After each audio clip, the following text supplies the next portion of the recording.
Thank you and welcome to the show this morning. The topic this morning is the African world, an assessment of the political, social, and economic situations of Africans in the diaspora. And of course, we have to talk about the scattering of Africans all over the world, Dr. LMadu, who is the president of the Pan-African Journal. And of course, Dr. LMadu, let me welcome you to the show this morning. Yeah. And of course, Dr. LMadu, there's nothing that we can say in terms of introducing you to our audience, because I'm sure that all of them know you by now because of the number of appearances that you've had on this particular show, and you've given us very, very good support in terms of the African situation. And I'm sure that to talk about how Africans came out of Africa and today are found all over the world is a very, very intriguing and certainly an interesting topic. And so let's start off by talking about that scattering of Africans all over this world. Well, thank you, Dr. Henny. Always a pleasure, to be on this program.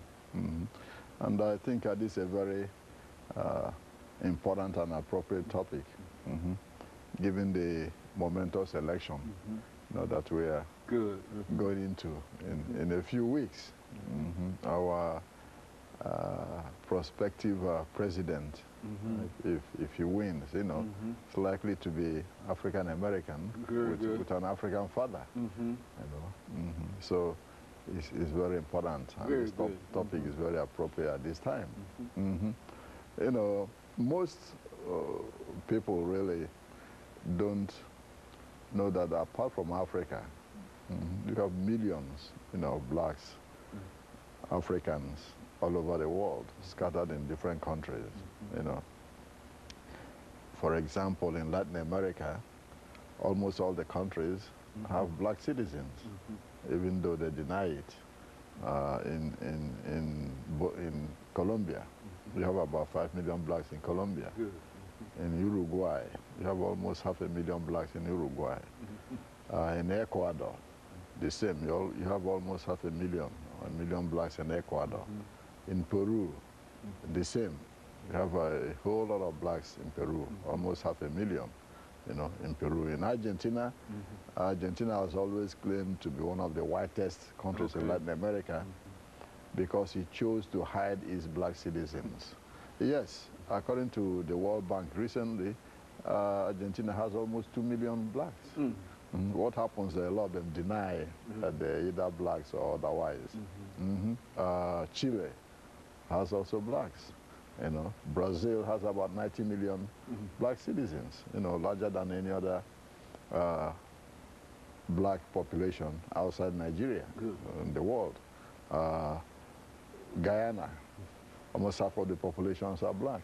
Suriname, Costa Rica, Nicaragua, the Blue Fields area of Nicaragua is predominantly black. El Salvador, the same. Paraguay, yes, you have blacks in Paraguay. In Bolivia, you have blacks in Bolivia. In Cuba, you have blacks in Cuba. In Dominican Republic, the same. In Haiti, of course, that's obvious. Then you talk of Jamaica, Trinidad and Tobago, Barbados, St. Kitts, Nevis. All these are predominated, by black folks in South and Central and Latin America as a whole. Mexico, the same. Most people don't know there are a whole lot of blacks in Mexico. Then go to the Middle East. A lot of blacks in Libya, in Saudi Arabia, in Egypt. Sadat, former president of Egypt, was considered black. In Mauritania, in most of the Arab countries, because of the trans-Saharan slave trade, through which almost 5 million Africans passed through. So you have Africans, living all over the world, all over the globe, and who lived there even before, the current power structure, became obvious. So it's important for somebody to know that apart from Africa, you have blacks a whole lot all over the world, literally all over the world. Exactly. And the same situation of racial prejudice also exists in those societies where they live.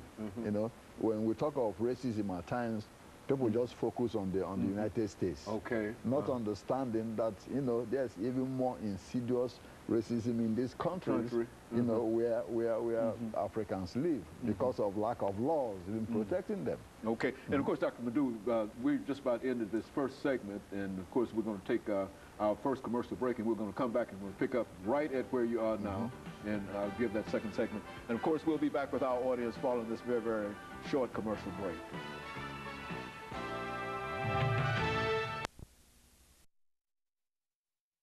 Giving us some information relative